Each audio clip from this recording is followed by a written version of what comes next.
play of the game from way down. True, silence. Rainer getting absolutely A team wipe. The living bomb's going. Oh my goodness, the ring. Bombs Dingo gonna find Rainer.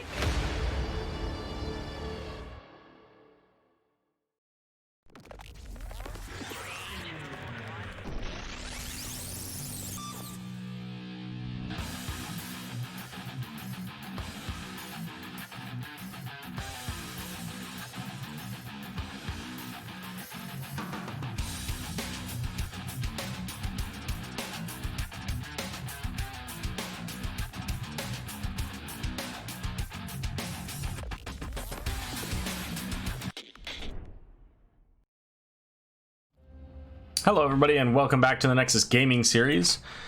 We are in part 2 of our replay cast for Saturday here.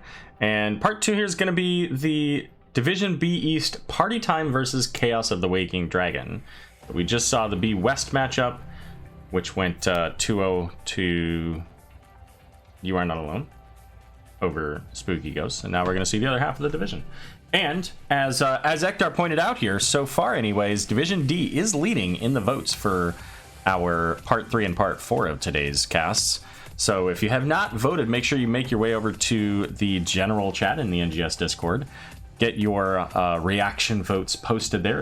It's actually pinned in that channel, so you can get your votes in very easily on who you would like to see as our next matchup here.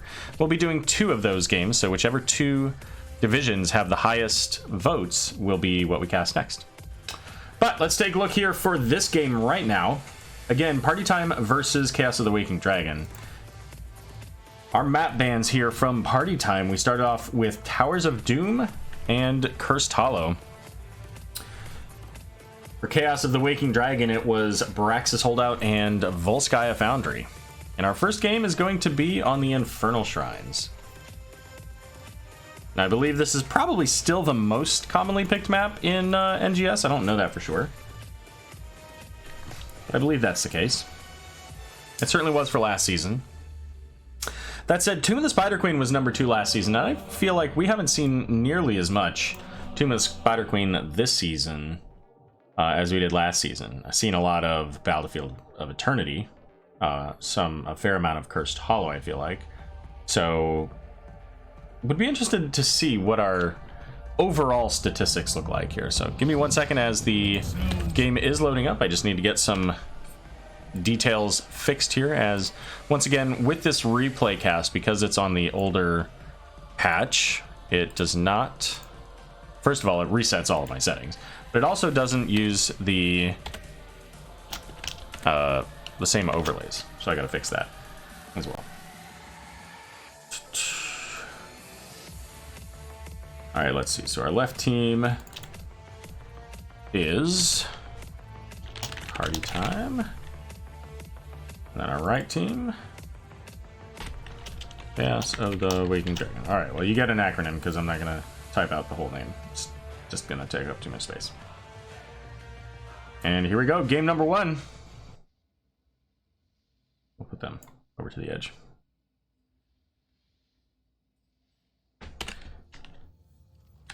Alrighty, off to the left here, we have Party Time. It's going to be Ekeb on Malthael, Bishop Mist on the Alarak, Poke Flute on Anna, Chest Clue on the Murden, and Schumann on Gul'dan. And over here to the right, we've got Chaos of the Waking Dragon. Sheath going to be playing ETC, Jay Smo on the Tassadar, Darth playing that Anduin, Don Ron for life on the Leoric, and Silent Shoe on the Vala. Now again, you'll be able to see here at the top of your screen the very small versions of the talents, and I will be dropping the names here in a short bit so that you'll be able to see those on a more regular basis. And the reason why is because of this. You can't really see very well when half of the screen is taken up by the talents, but I will make sure to pop those up occasionally so that we can check in on the status of what's going on for the questing talents. Nico's out there.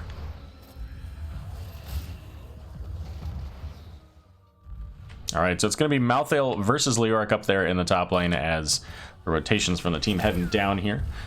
Chest Clue walking right into the ETC. Uses the Dwarf Toss looking for Vala. But ETC is going to get the Power Slide. There's no Dwarf Toss available for Chest Clue, so has to be a little bit careful there. But Alarak trying to get the kill onto ETC. Not able to get the confirmation, though.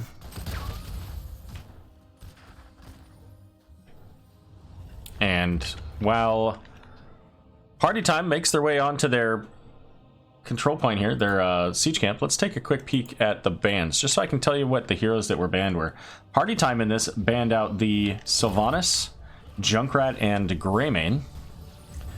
And Chaos of the Waking Dragon banned out Johanna, Kael'thas, and Garrosh.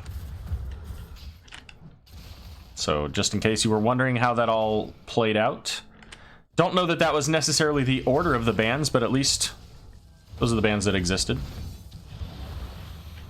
And the slow coming out onto Malthael with the Tassadar slow as well. That's going to allow Sheath to get the first blood of the game there onto Malthael.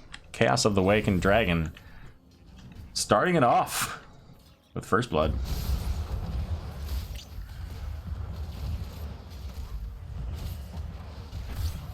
Mega Muffin, no. Sheath holding the bottom here is going to interrupt the rotation there of Alarak, slow things down as Vala Tassadar soaking up in the bot lane here. Let's take a look at these questing talents, just to pop them up here. About 20% of the way done for Tassadar. Quarter of the way done for ETC on his Prog Rock as well. And it's going to be Fell Flame from Gul'dan. 18 out of, I believe, 40 stacks. But Tassadar having to use that Dimensional Shift to get out is taking loads of damage there from the Gul'dan corruption. And the first Punisher of the game is coming up here. It's going to be up in the top lane. It's going to be a Frozen Punisher. Ekib grabbing the Shaman camp here. So they'll have that pressure in the lane while this is going on. So nice and easy, nice and close here for Chaos of the Waking Dragon to be able to clear. But won't likely get too much damage into, say, the wall or anything like that. But it does give him a little bit of a boost in XP. Jump coming in, looking for the Vala. And that's about it. Some zoning. She looked like she was maybe gonna find her way to that graveyard, but sitting at max hatred, she's going all over the place, getting that extra movement speed from that level 1. So 9 to 9 on the control point here, and Shaman Camp is going in the lane.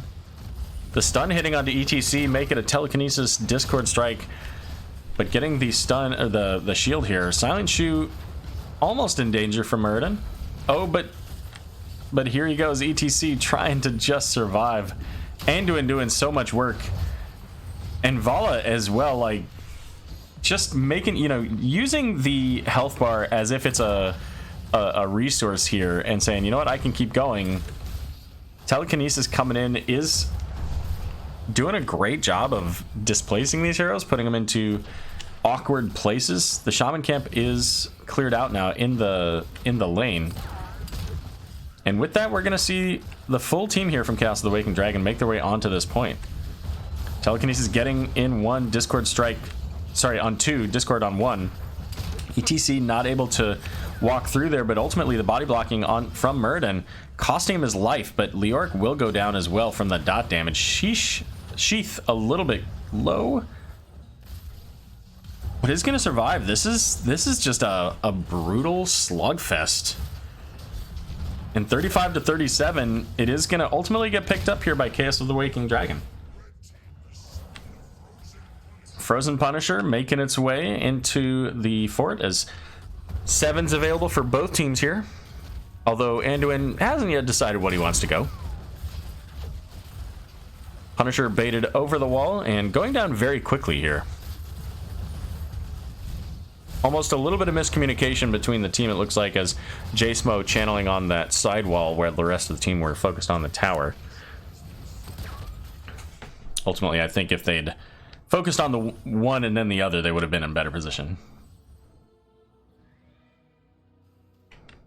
And we'll see Malthael rotating down here to say hello to his good friend Leoric. But back into the mid lane. Let's check in on these quest talents here. 14 for ETC, 394 for Tassadar, and 8 so far on that stacking level 1 quest here for Muradin. Perfect Storm, 5 additional damage every time he hits a hero. Now you may notice that that overlay doesn't show baseline quests, so in order to do that I'll have to actually pull up the hero, which I can do. Let's check in. How is old Muradiddle doing? Muradin's about to find himself dead, I think. Yeah. 10 out of 10, or 10 and 10, so 10 hits total, and has not been able to get any bonus procs out of getting a kill within a short period of time for his baseline trait. We can't even, oh my goodness. I was gonna say, let's take a look at the XP. Well, to take a look at the XP, we have to do this. So XP, 5,400 to 5,700. All right, good enough. Slight advantage there to Don Ron for life, but I mean, that's literally less than a minion wave of difference, so just a couple of minions along the way. ETC is gonna hold the bush here, although Anduin getting caught by that Muradin, getting the stun and then the telekinesis. So while the team was up there on the siege camp, Anduin trying to soak that lane, just got a little bit out of position there. Didn't have any real defense from either his team or his structures.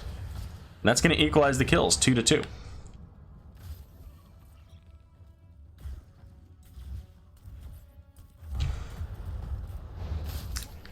And level 10 is available for both teams, so with the man advantage, we're going to see party time on this point, getting the siege camp. ETC having to power slide out, getting body blocked between the two there.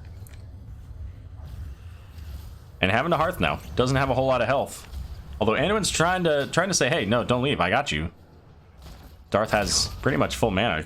Could have likely done another heal or two and ETC would have been full health there. Next Punisher in the bot, it's going to be Arcane here, and we'll see which team gets here first.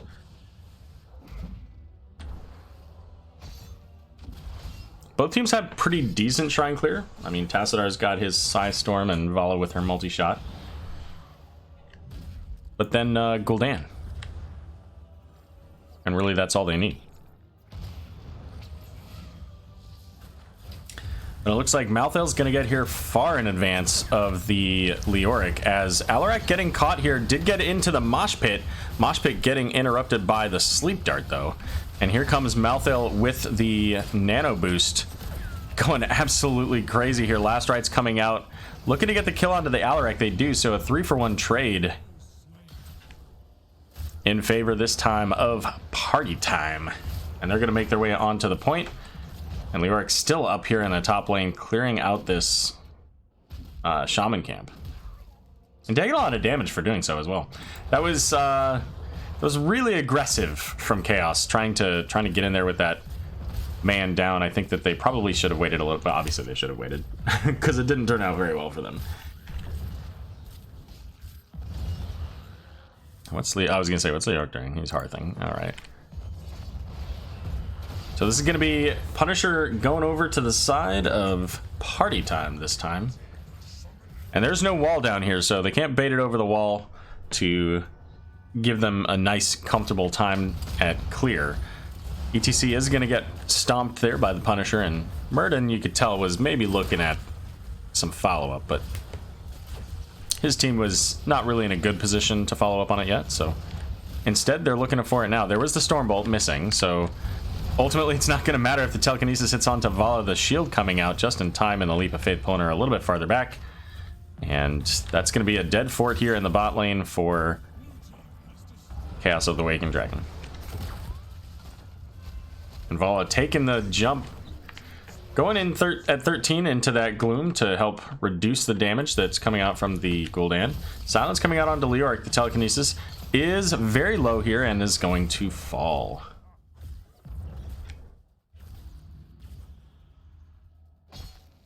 Got to be a little bit more mindful if you're the solo laner there. You got to be mindful of what the rest of the team is doing on the opposite side, you know, where they're rotating, and that can be just as much on your team as yourself. watching minimaps and calling out the rotations. As even with the Leoric, as you can see, one silence brought him down pretty much to under half health, and then the rest was just, hey, let's negate all of this potential for healing, and the fact that he has to stand still while he's trying to walk away. And the Alarak, it's not going to surprise me if we see a ban on Alarak in game number 2. Alarak has really caused so much chaos for Chaos of the Waking Dragon. Leoric up here trying to just get things caught up. Still a level down here for Chaos of the Waking Dragon. I wonder if it'll tell us. Is there a... No, can't hover up here at the top either. This base overlay just isn't very good. I don't like it. Oh, there's ETC. Much like the Leoric before him, getting very low here. The Sanctuary coming out... Sorry, Salvation coming out from Anduin. Moshpit going out onto the Muradin alone, the Horrify interrupting it, and Last Right's gonna secure the kill onto ETC as Malthael also getting, I'm sorry, Alarak getting the kill onto Anduin. And Alarak with that Telekinesis and Discord Strike getting the Vala as well. Let's take a look. How are these stats shaping up? How many kills is that for Alarak? That is, where is he? He is, oh, so he's not even actually securing most of these kills. He's just setting up the plays. And I think, you know, Donron over here is lucky that that Last Rites was used in that last fight, or he would be a dead, undead skeleton.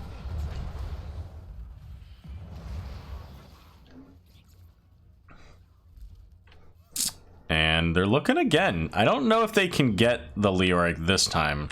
Well, they can get him if he rotates through here. There's the silence. Holy cow.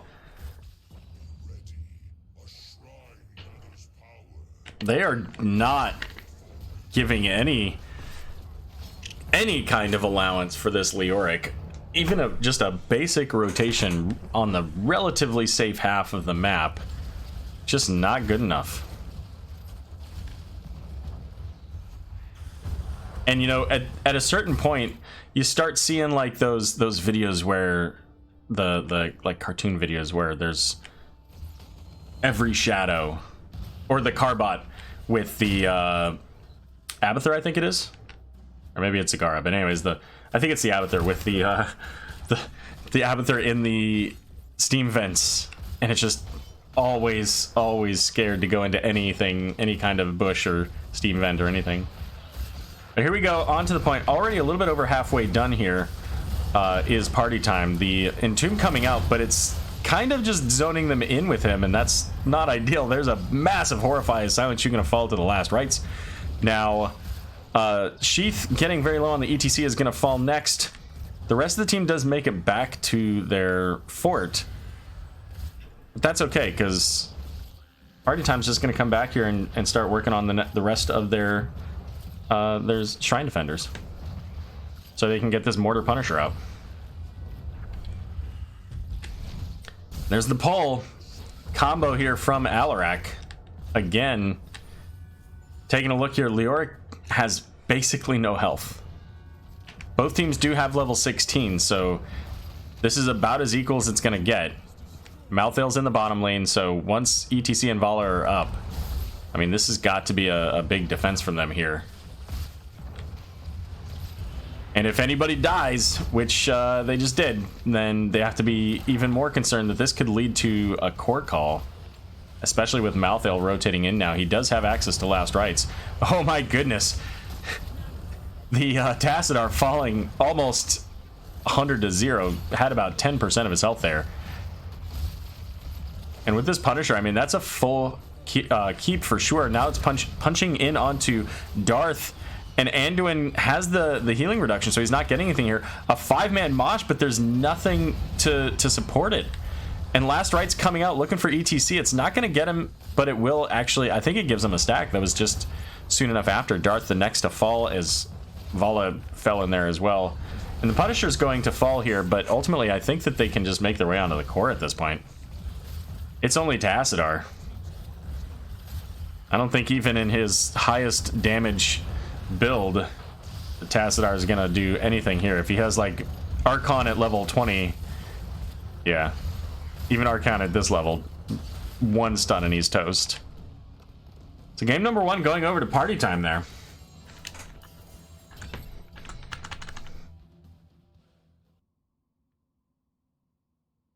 Looked pretty strong overall. That was the map selection of Chaos of the Waking Dragon.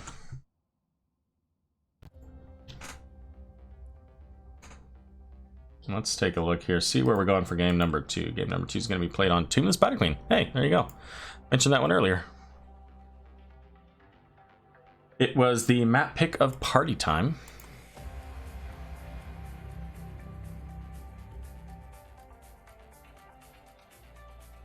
I think I showed these, but just in case I didn't. Malthael, 7 kills, 7 assists. Alarak, 7 kills, 10 assists.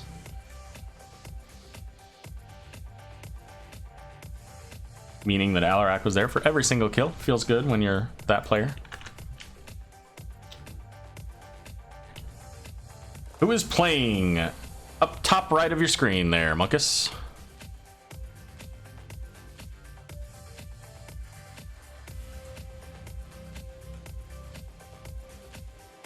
This is actually B East.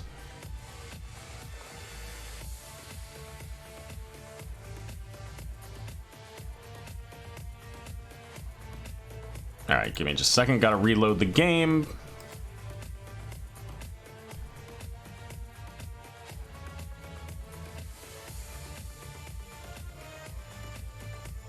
There we go. Yeah, and some of the overlays don't quite work right, so I have them turned off for a bit while, you know, starting the game. But ultimately, it'll show the teams on the page there. It's actually, you know, funny enough, it's only on the stats page, I think, that you don't see that. I think everything else has something that shows it, so it shows which teams are playing. All right.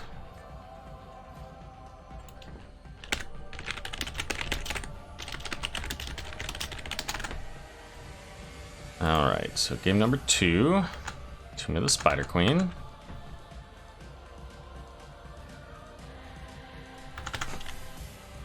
Gonna see more Malthael. Oh, we're gonna see a Nazebo.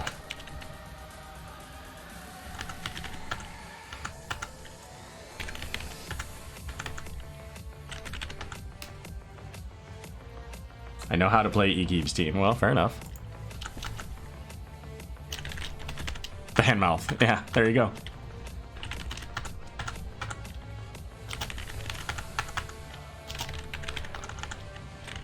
right, here we go.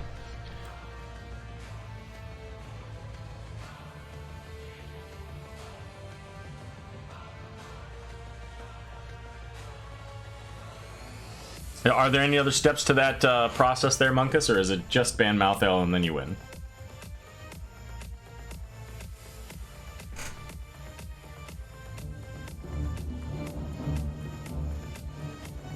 Alright, so I did mention here that I thought we'd see an Alarak ban. It was, in fact, banned out. Alarak, Kael'thas, and Gul'dan were the bans. Party Time banned out Junkrat, ETC, and Malfurion.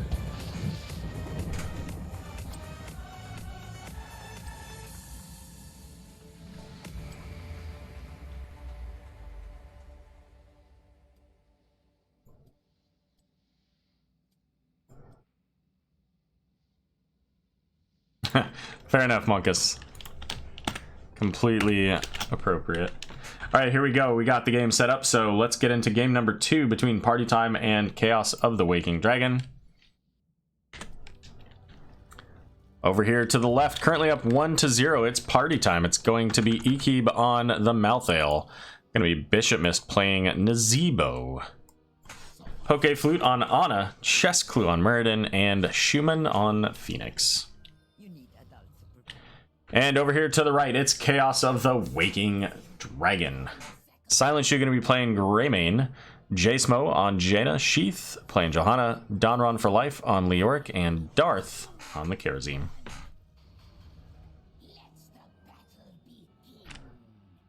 All right, let's see. Anything exciting? So it's going to be Spider build for Nazebo. And this is the upgraded version. So this took place, this game took place after Nazebo was improved. I think it's actually before he was nerfed on Thing of the Deep, though. Going back into that perfect storm, and Fingers Frost there for Jaina. So a couple of stacking talents to keep an eye out on. Ah, gotcha. Dishes are important. It's going to be back to the Leo versus Malthael in the bot lane. And surprisingly, Malthael does a lot more damage there than I expected. Sheath on the Johanna here is going to take a bunch from that Blizzard. Ultimately backs... I'm sorry, it doesn't take much from the Blizzard because Blizzard's on her team. Johanna doesn't care.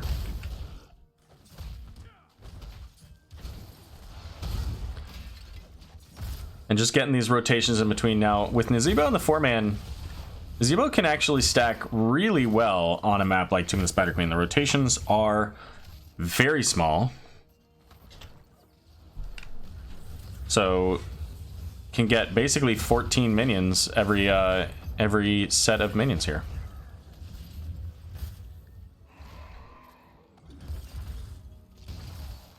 No Deathwing. Yeah, actually this would have been before Deathwing was available for play, Monkus. So we may see Deathwing in some of our next matches though, depending on if they pick him up. So we'll have to wait and see.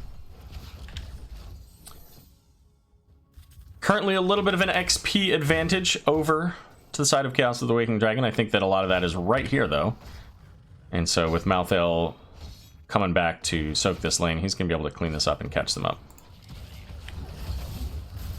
And Sheath on Johanna there, sitting about half health, but Johanna is one of those that can be deceptively low and still be okay, but not this time.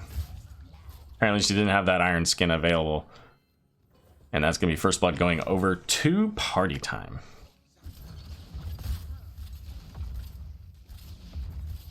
And it's gonna give the opportunity now for some gem turn-ins here. 31 of the 50 required so far for party time. And Chessclue throwing out a Stormbolt there, seeing if he could maybe get J-Smo on that Jaina. Just not quite. Not in the right neighborhood there. And just some more turn-ins here. Johanna popping the Iron Skin. This time she's able to get away. And we could see there, she has that movement speed on her Condemn from level 4 talent, so she's going to have a little bit of mobility there. Meanwhile, Malthael kind of doing some double soak duty, like was able to pick up the lane earlier. Grabbot now heading up here so that they can kind of get these turn-ins along the way and ultimately keep the lanes pushed up a little bit.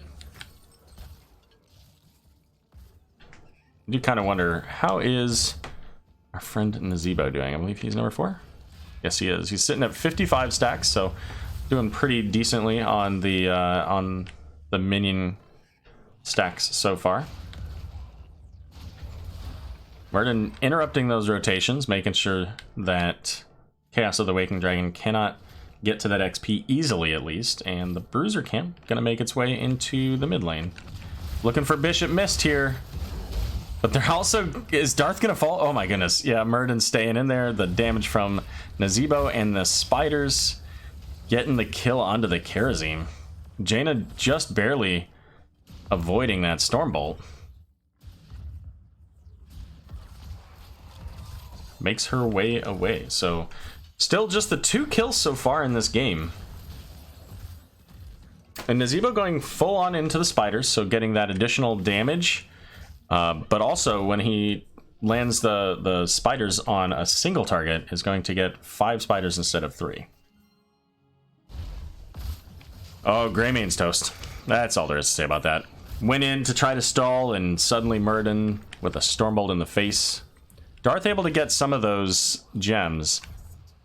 Not all of them, but I think about 10 of them. Let's check in here on these talents here. So 97 for Nazebo. So he's going to get a big burst in damage here very soon. Well, maybe right now even, if those spiders go after Jaina. They didn't. And with that, the Web Weaver's coming online for the first team here. It's going to be party time. And they're going to get started on this top wall, it looks like. With a full commitment, 4-4. Leaving the middle Web Weaver open.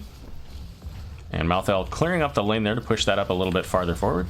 Leo trying to save in the bottom as Sheath getting brought pretty low here. Has to be careful. Pulled back all the way beyond the well, and the Web Weaver in the top is going to be taken out, along with one tower. Mid lane losing both towers though. And potentially soon, a little bit more. Healing Well getting brought down to about half. One more wave will do that, or some heroes. Oh, the Dwarf Toss interrupted there by Johanna with the Condemn, but unfortunately Silent Shoe on Greymane not quite able to get the kill onto the Murden. So mostly just tower damage here. Tower down in the bottom, both towers in the mid, as well as the Healing Well, and up in the top, one tower. So no forts out of that initial turn-in, but certainly got a big boost in XP. Party Time currently sitting up 3/4 of a level, and they have another turn-in. So the question is, do they proc this now so that they can try to get level 10 out of it, or do they get 10 first? They get the 10 first. And with that, I expect them to be able to get this Web Weaver, and that's going to see a lot more value now with their level 10 advantage. 48 out of 55, so they just need... Who needs to turn in here? Nazebo. Of course, it's always so hard to get Nazebo out of the lane, isn't it? Nazebo's like, but stacks, I see them right there. They have my name on them.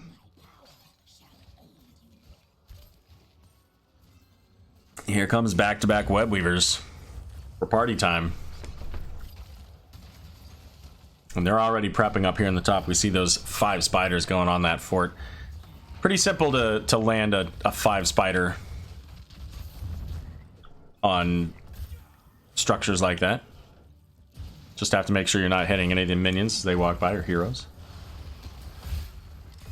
And once again, same as last round here, we're going to see the 4v4 Cursed Bullet coming in. Chessclue having to use the Dwarf Toss to get out, but Nazebo with that Ravenous Spirit is going to secure the kill onto Karazim.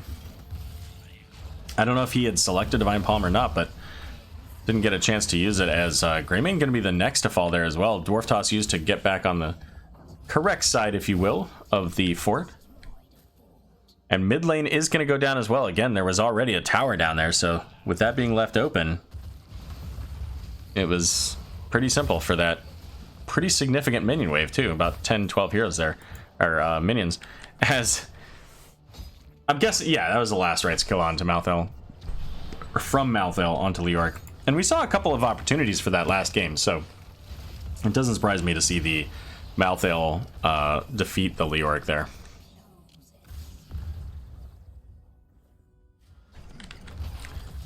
All 3 forts down now in favor of Party Time. 6 kills to none. Chaos of the Waking Dragon looking to find their footing, get a kill, and find their way back into this game. They're currently about a level and a half down. It's only going to get worse with this Trickle XP, because that is now a 60% bonus for Party Time. Oh my goodness, the Phoenix using the Entomb was trying to get a kill there. The zombie wall blocking in several, and it's actually Malthel that goes down first here. And that's the first kill, and they're looking for more. Chessclue is slowed. Ravenous Spirit coming out, bringing so many heroes low, but Johanna's going to get the Divine Palm. Darth, however, has a Murden chasing him down. Oh, the spray's coming from Chessclue. But you know what? If you're Chaos of the Waking Dragon, especially with as low of these as these health bars are, and Jaina sitting at 42 gems now, that spray feels just fine. That gives them now the opportunity to turn in.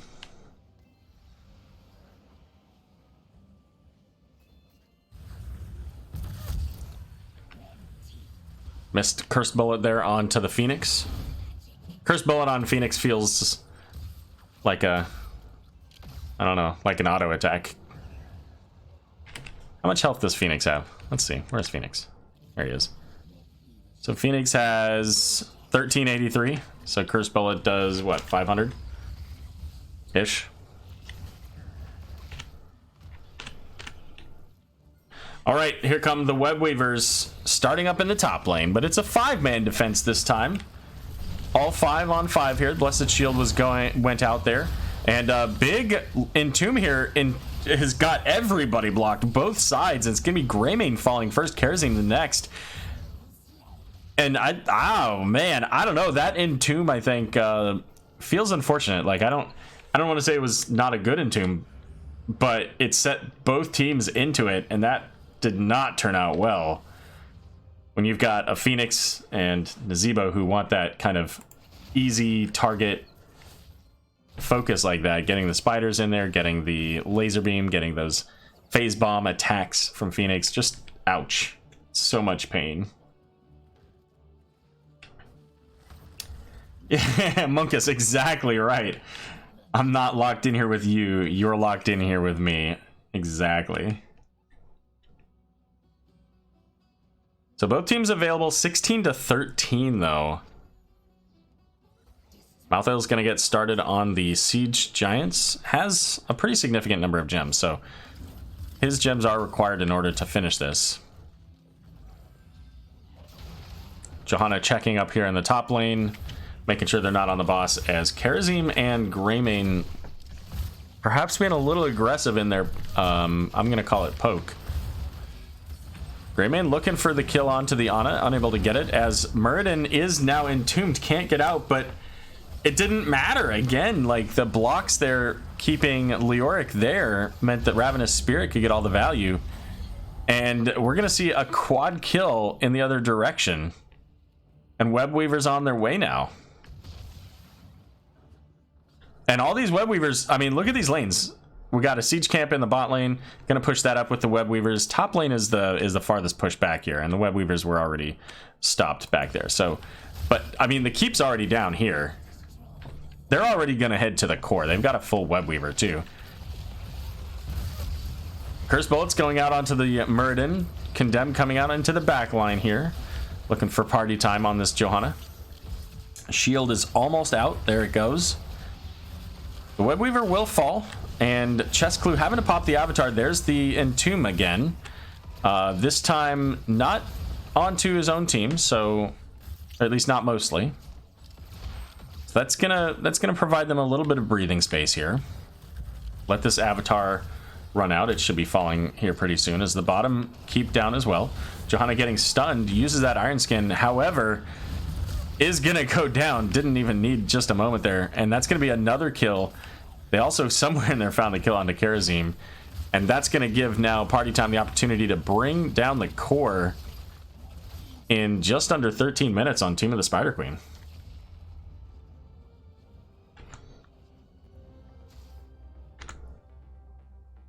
$17 kills to 2. That one took a long time for Chaos to really feel like they were getting back into this game. It started off a little bit difficult, but relatively balanced. But overall, it just felt like once they got a little bit behind at level 10 and the structures fell, they were, you know, looking for kills, sometimes in areas that they probably shouldn't have, like down below where Greymane and Karazim were looking for that poke on the turn-in, and then sometimes they just had unfortunate setups with the Entomb. And playing that into Nazeebo and Phoenix with the Ravenous Spirit and Planet Cracker. Oh no. Like, it's just set up for you to be trapped in your own ability. So good job on Party Time there to make use of their enemies' talents against them. Alrighty, so you know what? Let's do the big reveal. What are we casting next? Let's see. So, where's general chat? There it is. It looks like a big fat W for Division D with 15 votes. And right behind it, Division C with 10 votes. So I'm going to go ahead and unpin this and let everybody know that voting is closed.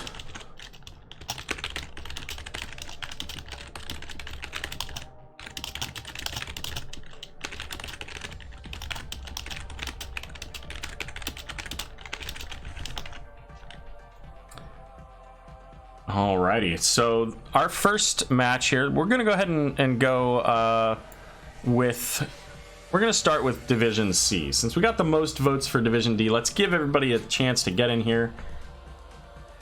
Divs D and C, best divs indeed. So we're gonna start with Division C. That's gonna be 2 calculated to throw versus Illa Dancing Queens.